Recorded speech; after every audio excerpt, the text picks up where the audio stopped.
이제는 서로 좀 남처럼 지냈으면 해요.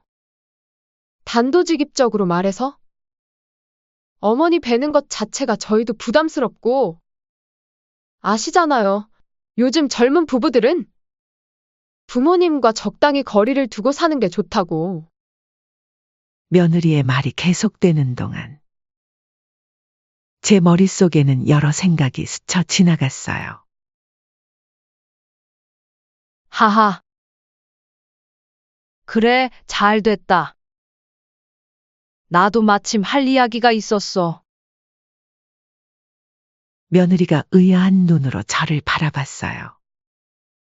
남처럼 지내자는 말 정말 잘했어. 나도 딱 그 이야기를 하려고 왔거든. 네? 앞으로 우리 정말 남처럼 지내자. 그러니까 이 집에서 살고 싶으면 월세를 내야겠네. 순간 며느리 세희의 얼굴이 하얗게 변했어요. 마침 아들 영호도 현관에 들어서다가 그 말을 듣고 얼어붙었죠. 엄마, 지금 무슨 말씀을? 아, 영호야, 잘 왔다. 마침 잘 됐네. 나 더 이상 너희한테 이용만 당하고 싶지 않아. 세희 말대로 우리 이제 남처럼 지내도록 하자. 그러니까 이 집은 월세로 돌리려고 해. 작은 전셋집 창가에 앉아 아침 햇살을 바라보고 있으면 문득 지나온 시간들이 주마등처럼 스쳐 지나가요. 72년이라는 세월 동안 저는 늘 누군가를 위해 살아왔던 것 같아요. 어릴 땐 부모님을 위해, 결혼해서는 남편을 위해. 그리고 남편이 세상을 떠난 후로는 오직 아들 하나를 보며 살아왔죠. 돌이켜보면 제 인생에서 온전히 저를 위해 살았던 순간이 있었나 싶어요. 아침이면 늘 이 자리에 앉아 창밖을 바라봐요. 맞은편 아파트 단지가 눈에 들어오는데 그곳에 하나뿐인 아들 영호가 살고 있죠. 제가 평생 모은 돈으로 마련해준 그 집에서요. 가끔은 저 높은 건물들 사이로 구름이 흘러가는 걸 보면서 제 마음도 저 구름처럼 자유로워질 수 있을까 생각해 보곤 해요. 24년 전 갑작스레 남편이 떠났을 때가 기억나요. 그날도 평범한 아침이었는데 직장에서 급성 심근경색으로 쓰러졌다는 연락을 받았어요. 병원에 달려갔을 때는 이미 모든 게 끝난 후였죠. 당시 고등학생이던 영호는 말없이 아버지의 영정사진만 바라보곤 했어요. 밤마다 아들 방에서 들리는 훌쩍거리는 소리에 저도 덩달아 이불 속에서 울었지만 낮에는 강한 척해야 했어요. 그때 결심했죠. 이제 내가 아들의 어머니이자 아버지, 가장이 되어야 하는구나. 장례를 치르자마자 바로 식당을 시작했어요. 정씨, 또 허리 삐끗했지? 파스 하나 붙이고 이래. 아이고. 괜찮아요. 이 정도쯤이야. 아니, 괜찮긴 뭐가 괜찮아. 식당 시작하고 벌써 몇 년째야? 좀 쉬엄쉬엄 해. 그래도 우리 영호 대학 보내야죠. 어미 마음이 다 그렇잖아요. 새벽 4시 반이면 일어나 장을 보고 밤 11시가 되어서야 겨우 문을 닫았어요. 뜨거운 기름에 데어도 쉴 새 없이 일했고 무거운 쌀자루를 나르다 허리가 아파도 참았죠. 그렇게 20년이 넘는 세월 동안 식당을 하면서 저는 단 하루도 쉬지 않았어요. 명절에도 문을 열었죠. 다른 식당들이 다 문을 닫아도 저는 혹시나 끼니 걱정하는 손님이 있을까 싶어 늘 문을 열어뒀어요. 그러다 보니 단골 손님들이 많이 생겼어요.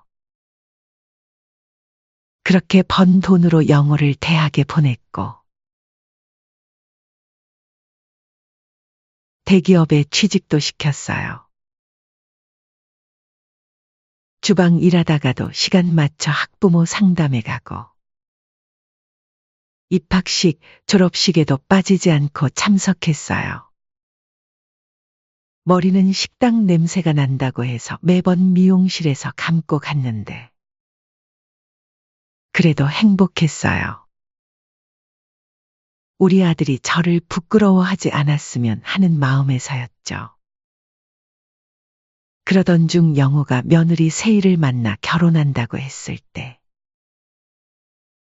저는 주저없이 식당을 팔았어요. 20년 넘게 운영해온 제 일터였지만 아들의 행복을 위해서라면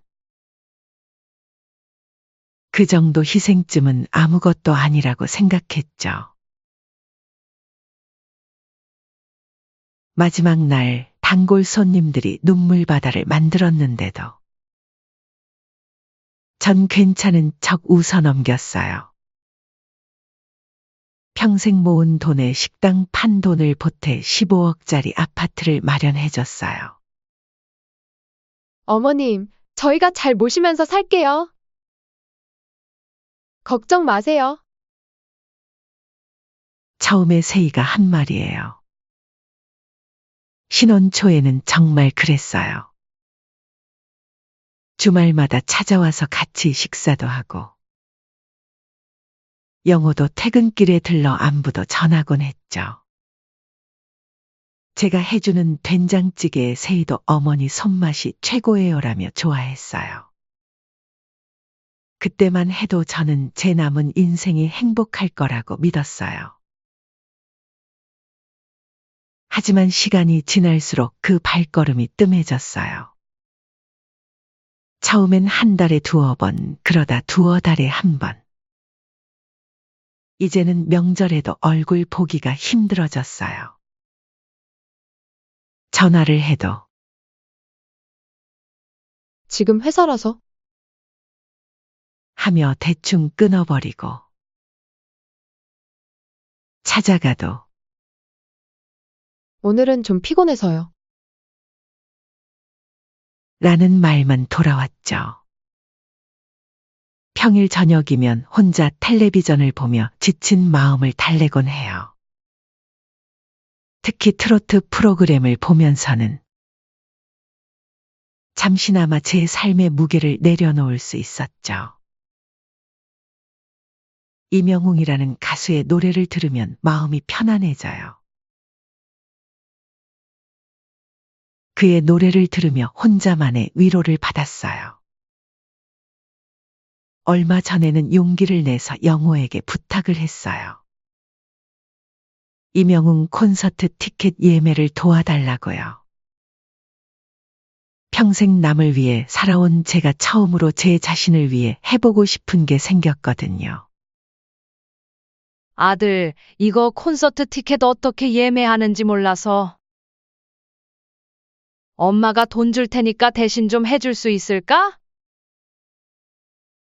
엄마, 그런 건 세희한테 부탁하세요. 저는 바빠서 신경 쓸 여유가 없어요. 그래도 희망을 버리지 않고 며느리에게 연락했는데 어머니, 주책 아니세요? 무슨 그 나이에 콘서트를 가겠다고 하세요?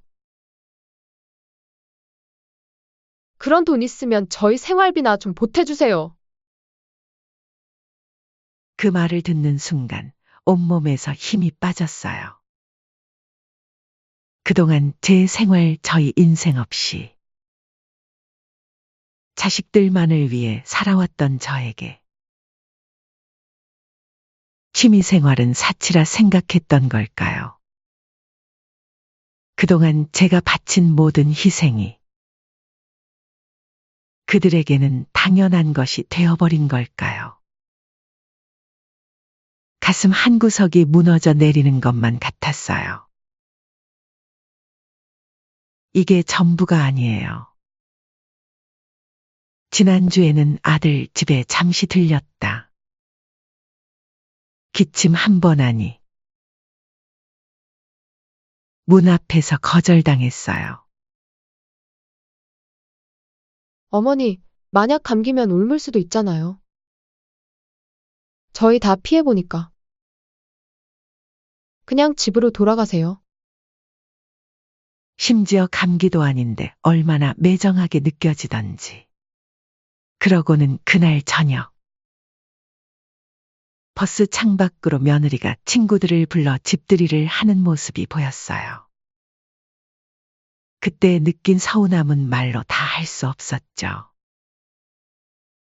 요즘은 밤마다 이런 생각이 들어요. 내가 잘못 살았나?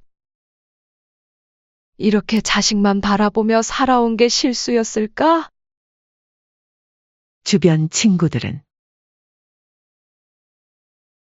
자식은 결국 남이야 라고.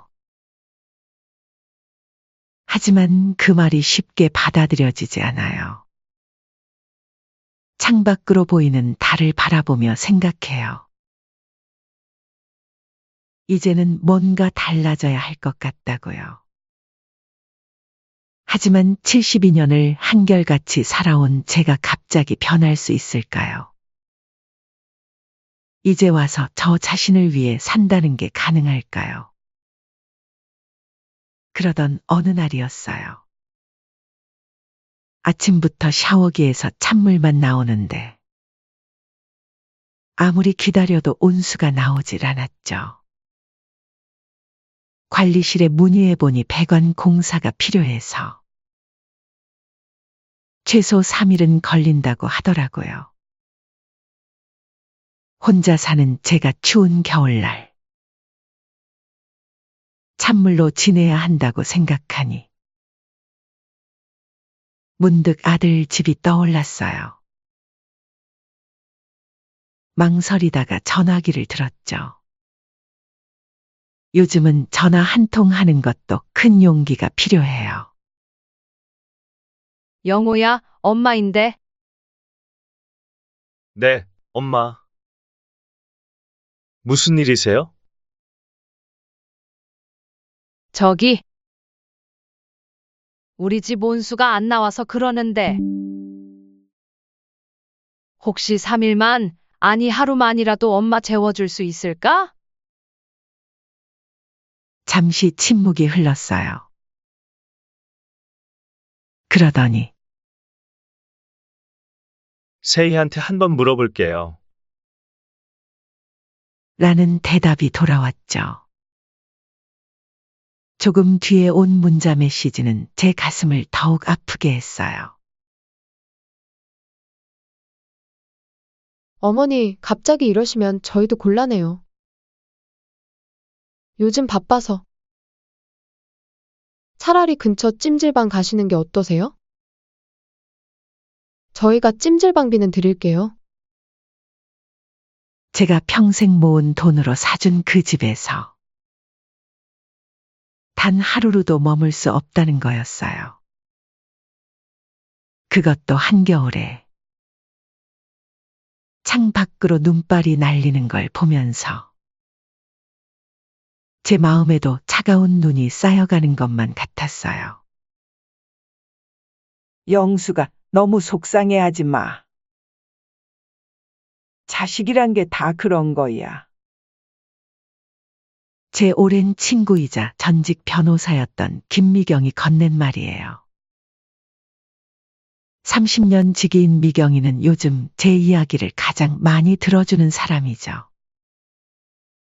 찻잔에서 피어오르는 따뜻한 김처럼 미경이의 말 한마디가 제 얼어붙은 마음을 녹여주는 것 같았어요.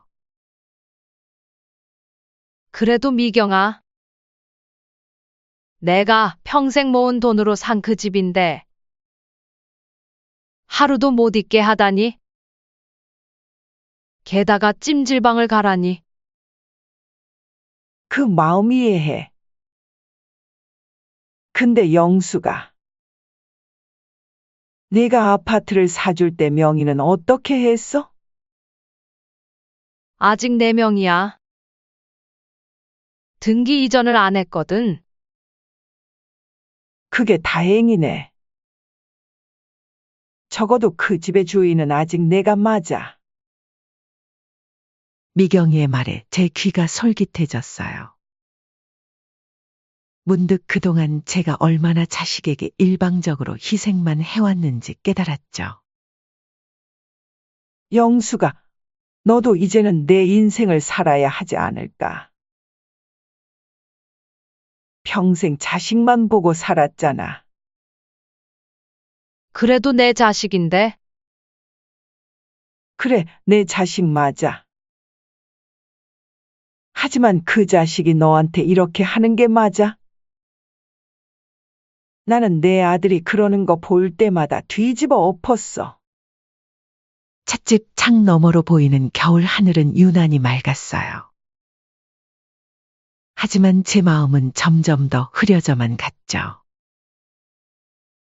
며칠 뒤 저는 우연히 아들 집 근처를 지나가다가 충격적인 광경을 목격했어요. 세이가 친정 부모님과 함께 쇼핑백을 잔뜩 들고 웃으며 들어가는 모습이었죠. 그동안 들었던 차가운 말들이 하나둘씩 떠올랐어요. 제가 해준 것과 받은 것 사이에 너무나 큰 차이가 가슴을 무겁게 누르는 것 같았죠. 미경아, 난 어떻게 해야 할까? 영수가, 넌 그동안 영호를 위해 최선을 다했어. 이제는 내 자신을 위해서도 뭔가를 해야 할 때야. 그 아파트 월세로 돌려보는 건 어때? 월세라고? 그래도 우리 영호가 내가 평생 일해서 마련한 거잖아. 그리고 지금 내가 작은 전셋집에서 혼자 살면서 영우는 내가 사준 아파트에서 너한테 이러는 게 말이 되니? 미경이의 말은 날카로웠지만 진심 어린 충고였어요. 전직 변호사로서의 경험에서 우러나온 조언이기도 했고요. 게다가 영수가 내 명의로 된 집이잖아. 너한테도 노후가 필요해.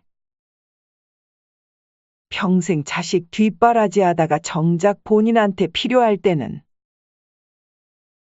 아무것도 없는 사람들 많이 봤어. 그 말을 듣는 순간 뭔가가 확 깨닫는 기분이었어요. 맞아요. 저도 이제는 제 삶을 살아야 해요. 평생 희생하며 살았는데 정작 저한테 가장 힘들 때 자식은 등을 돌리는구나. 그런 생각이 들자 마음 한구석이 단단해지는 걸 느꼈어요. 찬물로 씻으며 보낸 그 3일은 제게 큰 깨달음을 주었어요. 자식이 준 상처는 겨울 찬물보다 더 차가웠지만 그 상처 덕분에 새로운 용기가 생겼달까요.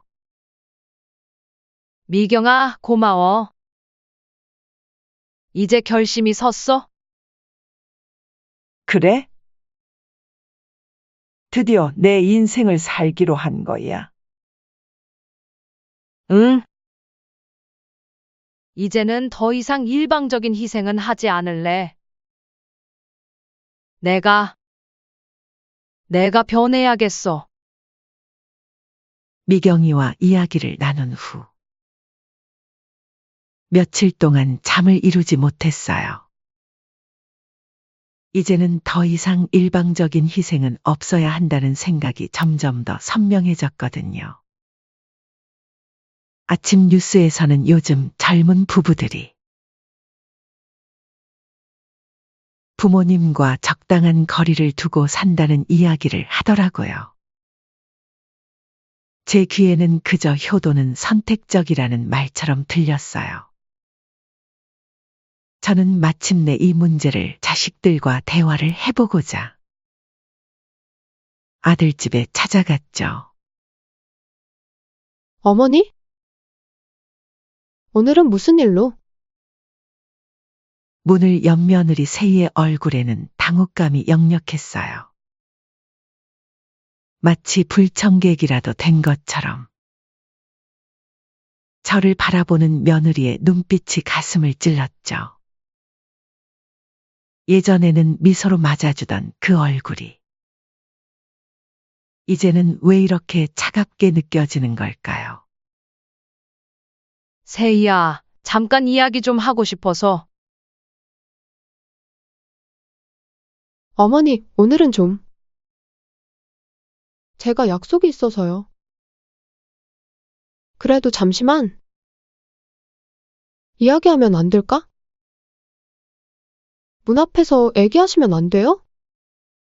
애효아니다. 금방 가실 거니까 들어오세요. 겨우 현관문을 들어섰는데 세희가 한숨을 깊게 내쉬더니 입을 열었어요. 그 한숨 소리가 마치 저를 귀찮은 손님 취급하는 것만 같았어요. 어머니, 사실 저도 드릴 말씀이 있었어요. 그래, 뭔데? 저희도 이제 신혼 3년이 지났잖아요. 이제는 서로 좀 남처럼 지냈으면 해요. 순간 귀를 의심했어요. 남처럼 지내자고요. 어떻게 이런 말을 할 수 있지? 속에서 부하가 치밀어 올랐지만 애써 감정을 누르고 귀를 기울였어요. 단도직입적으로 말해서 어머니가 찾아오시는 것 자체가 저희도 부담스럽고 아시잖아요. 요즘 젊은 부부들은 부모님과 적당히 거리를 두고 사는 게 좋다고. 세희의 말이 계속되는 동안 제 머릿속에는 지난 시간들이 주마등처럼 스쳐 지나갔어요. 새벽 4시에 일어나 장을 보고 밤 11시까지 식당에서 일하던 순간들. 영어 등록금 마련하려고 허리가 휘어질 때도 참고 일했던 날들. 그리고 이 아파트를 사주기 위해 20년 넘게 모아두었던 통장을 깨던 날까지. 갑자기 웃음이 나왔어요. 처음에는 작게 나오던 웃음이 점점 커졌죠. 하하. 그래, 잘 됐다. 나도 마침 할 이야기가 있었어. 며느리가 가의아한 눈으로 저를 바라봤어요. 남처럼 지내자는 말 정말 잘했어. 나도 딱 그 이야기를 하려고 왔거든. 네? 앞으로 우리 정말 남처럼 지내자. 그러니까 이 집에서 살고 싶으면 월세를 내야겠네. 순간 세희의 얼굴이 하얗게 변했어요. 마침 회사에서 막 돌아온 영호도 현관에 들어서다가 그 말을 듣고 얼어붙었죠. 양복 차림의 아들이 서류 가방을 떨어뜨리며 놀란 눈으로 저를 바라봤어요. 엄마, 지금 무슨 말씀을? 아, 영호야, 잘 왔다. 마침 잘 됐네. 나 더 이상 너희한테 이용만 당하고 싶지 않아. 세희 말대로 우리 이제 남처럼 지내도록 하자. 그러니까 이 집은 월세로 돌리려고 해. 영호의 얼굴이 순식간에 붉어졌어요. 어릴 때부터 화나면 저런 표정을 지었죠. 엄마! 이게 무슨 망발이에요? 이 집은 엄마가 저희 준 거잖아요. 이제 와서 월세라니 말이 되는 소리를 하세요. 세이도 덩달아 목소리를 높였어요. 맞아요, 어머니. 이럴 수는 없잖아요. 저희 보고 이제 와서 월세를 내라니. 너무하신 거 아니에요? 그들의 적반하장에 웃음이 나왔어요. 남처럼 지내자던 게 누구였더라? 이제 와서 이게 말이 되냐고? 너무하다고. 내가 너무해? 그럼 너희는 안 너무했니? 한겨울에 온수가 안 나와서 하루만 머물게 해달라고 했을 때 찜질방 가세요 하면서 문전박대한 게 누구지? 며느리가 발끈하며 소리쳤어요.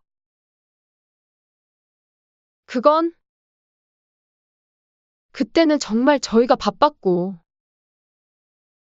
바빴다고? 그날 저녁에 친구들 불러서 파티하던데? 난 찜질방 가라면서 친구들은 집에 부르고? 영호가 갑자기 팔짱을 끼며 쏘아붙였어요. 엄마! 우리가 잘못한 것도 있지만 그래도 이건 너무하잖아요. 이 집값이 얼마인데 월세를 내라고 하세요? 저희 형편 뻔히 아시면서. 며느리가 말했어요. 어머니, 그래도 저희가 자식이잖아요. 자식한테 이럴 수는 없는 거 아니에요? 자식? 나보고 이제는 남처럼 지내자면서 정작 월세 얘기하니까 자식 타령이야? 며느리 세이의 눈에 눈물이 고였지만 더 이상 마음이 흔들리지 않았어요. 차라리 이 눈물이 진심이었다면 좋았을 텐데. 지난번에도 똑같이 울더니 제가 돌아서자마자 친구들과 통화하며 웃던 모습이 떠올랐거든요. 그건 제가 그냥 욱해서 한 말이에요. 어머니가 너무 자주 오시니까. 아, 내가 너무 자주 왔구나. 그럼 이제부터는 아예 안 올게. 대신 월세만 잘 내면 돼. 한 달에 150만 원만 내거라. 영호가 이를 악물며 말했어요. 엄마! 우리 보고 나가라는 거예요? 아니, 나가고 싶으면 나가도 되고, 살고 싶으면 월세 내고 살아도 돼. 선택은 너희 몫이야. 시세보다 많이 싸게 해주는 거야. 며느리가 발을 구르며 울먹였어요. 어머니, 저희 생활비도 있고, 적금도 들어야 하고, 친정에도 도와드려야 하고. 순간 제 속에서 불이 확 올랐어요. 아, 친정? 매달 50만 원씩 생활비 보내면서 시어머니한테는 월세도 못 내겠다고? 그걸 지금 변명이라고 하니? 세이의 얼굴이 하얗게 변했어요.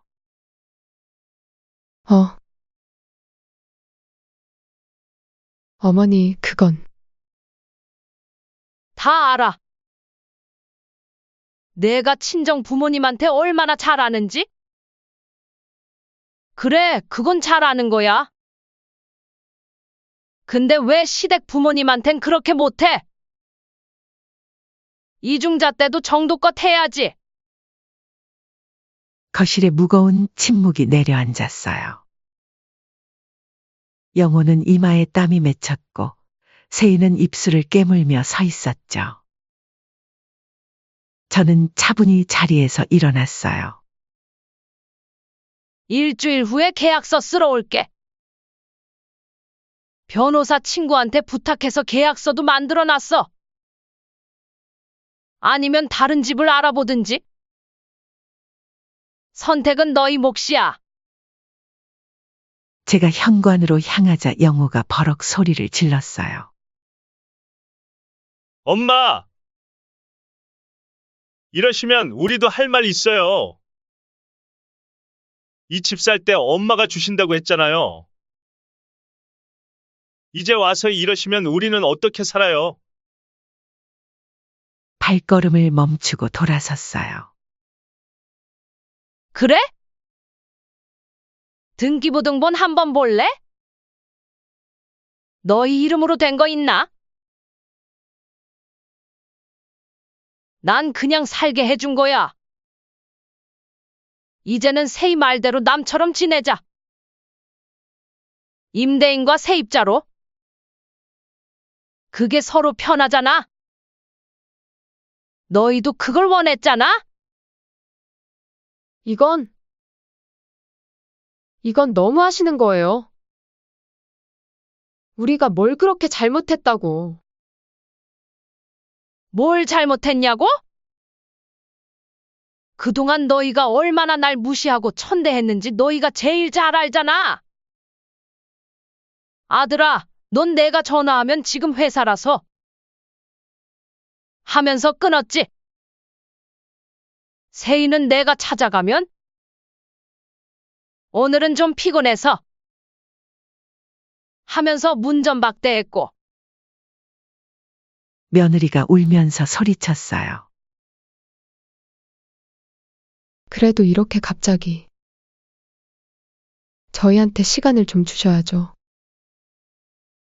시간? 난 너희한테 충분히 줬다고 생각한다. 그동안 너희가 어떻게 했는지 봤잖아. 이제는 끝이야. 세희 말대로 남이 된 김에 다음부터는 방문 전에 미리 약속하고 올게. 오늘처럼 불쑥 찾아오는 일은 없을 거다. 현관문을 나서는데 영호가 마지막으로 외쳤어요. 엄마!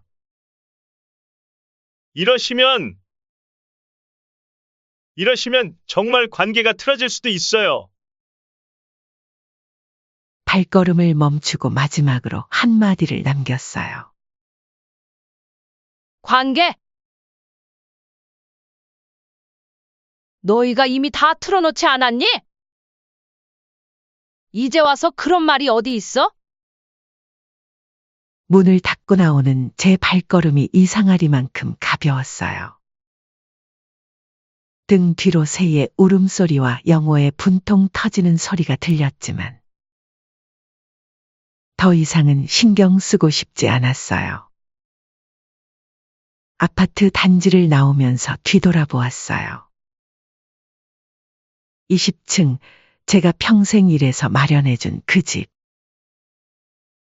이제는 더 이상 제 마음을 옥죄는 굴레가 아닌 제 힘이 되어줄 거예요. 집으로 돌아오는 길, 미경이한테 전화를 걸었어요. 미경아, 나 방금 영혼에 다녀왔어. 어머, 웬일이야? 드디어 말했어. 이제부터 월세 내라고. 정말? 영수가 드디어 해냈구나. 애들 반응은 어땠어? 처음에는 자기들이 남처럼 지내자더니 막상 월세 얘기하니까 발끈하더라. 근데 이상하게 후련해. 그럴 만하지. 너무 자식에게 목매지 말자, 이제는. 전화를 끊고 하늘을 올려다봤어요. 이제야 진정한 제 모습을 찾은 것 같아요. 72년 만에 처음으로 제 삶의 주인공이 된 기분이에요. 더 이상 자식들 눈치 보며 살지 않을 거예요. 아파트를 월세로 돌린 지 2달이 지났어요. 처음에는 아들 며느리가 분에 못 이겨. 우리가 다른 집을 알아보겠다. 며 큰 소리치고 나갔죠. 저는 담담히 그래, 잘 생각했어. 다음 세입자는 이미 구해놨으니 걱정하지 마. 라고 대답했어요. 제 차분한 목소리에 두 사람 모두 놀란 듯 했지만 더 이상 할 말이 없었나 봐요. 정말 달라졌어요. 이제는 매달 150만 원의 월세가 통장에 꼬박꼬박 들어오고 그동안 모아둔 돈도 있으니 여유롭게 살 수 있게 됐죠. 처음으로 제 삶을 살기 시작했어요. 문화센터에서 다양한 취미 생활을 시작했어요. 서예도 배우고 노래교실도 다녔죠. 특히 노래교실에서는 이명웅 노래를 배우는데 그게 그렇게 신이 나더라고요. 반년 만에 우리들의 블루스를 완벽하게 부를 수 있게 됐어요. 그러던 어느 날 노래교실 선생님이 이명웅 콘서트 티켓팅을 도와주셨어요. 이번에는 아무도의 허락도 도움도 필요 없었죠. 제 통장에서 제 돈으로 제가 하고 싶은 걸 당당하게 할 수 있었으니까요. 콘서트장에서 목이 터져라 소리도 지르고 응원봉도 흔들었어요. 한 달에 한 번은 꼭 여행을 가요. 미경이랑 둘이서 기차 타고 바다도 보러 가고 꽃 구경도 다니고. 평생 남들 눈치 보며 살았는데 이제는 제가 하고 싶은 걸 실컷 하면서 살아요. 그러던 어느 날이었어요. 현관 초인종이 울렸는데 문을 열어보니 영호와 세희가 서 있더라고요. 세희의 눈은 퉁퉁 부어 있었고 영호도 전과는 다르게 초췌해 보였어요. 어머니, 엄마, 두 사람 다 제 눈을 똑바로 보지 못하고 고개를 숙이고 있었어요. 어머니, 죄송해요. 정말 죄송했어요. 세희가 갑자기 무릎을 꿇으며 울음을 터뜨렸어요. 이제 알겠어요. 제가 얼마나 어리석었는지. 시어머님께서 평생 모으신 돈으로 저희에게 보금자리를 마련해 주셨는데 저는 그걸 당연하게 여기고 심지어 어머님을 남처럼 대하자는 말도 했고 영호도 고개를 숙이며 말을 이었어요. 엄마. 제가 잘못했어요. 그동안 엄마가 저희를 위해 얼마나 희생하셨는지 그 큰 은혜를 이제야 깨달았어요.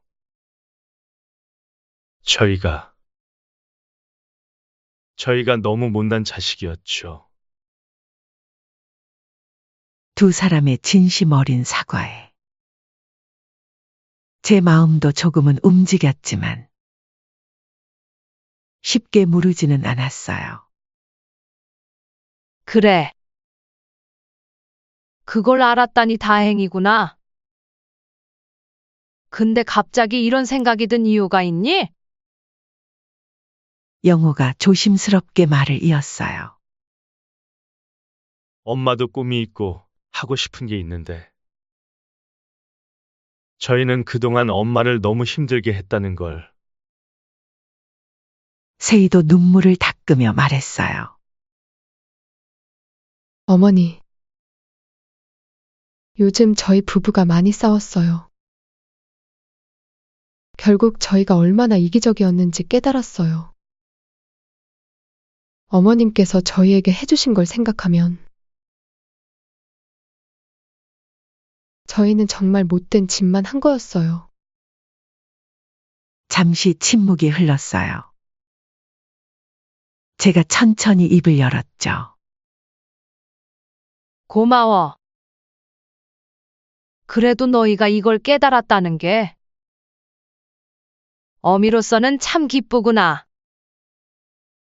하지만 관계라는 건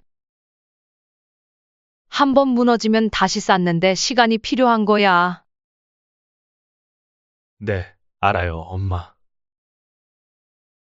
저희도 더 이상 서두르지 않을게요.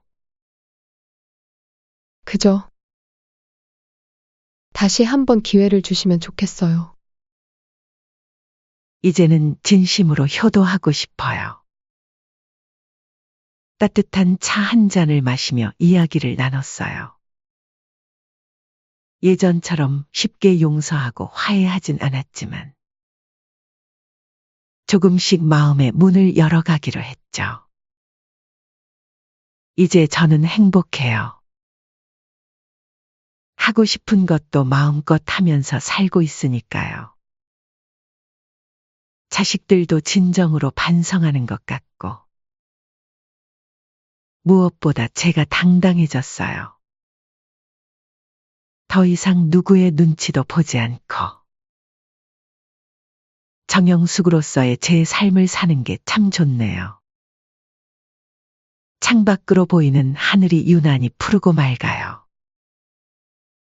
내일은 또 노래교실 가는 날이에요. 이제는 제 인생의 주인공으로 살아가는 게 어색하지 않네요. 오히려 이게 더 자연스러워요. 72년 만에 찾은 제 모습이 이렇게 행복할 줄이야.